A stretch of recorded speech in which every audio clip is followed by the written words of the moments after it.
বৰুৱানী তাক আপুনি বাইকো কিনি দিছে? নহয় নহয়, পিছে এইটো মোৰেই ভুল।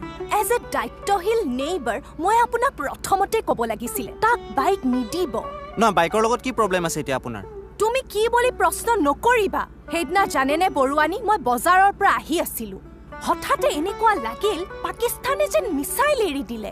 চাৰিওফালে ধোঁৱা ধোঁৱা। ধোঁৱাখিনি অকমান আঁতৰাৰ পিছত মই দেখিলো, সেইটোচোন আমাৰ ৰমেনৰ ল'ৰা। তাৰ টিকাত এক পোৱা মাংস নাই, কিন্তু তাৰ মোচন কি চাবা। ঘপককে মোৰ আগেদি যেনেকেহে বাইকখন লৈ গ'ল, আৰু যোন পিনেদি যায় সেই পিনে কেপি শিখৰৰ পিক চিটিকি চিটিকি যায়।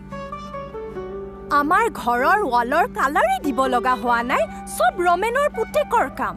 সি যদি বাইক নচলাই পেইণ্টাৰ হ'লহেঁতেন, 1-2 পইচা কমালোহেঁতেন।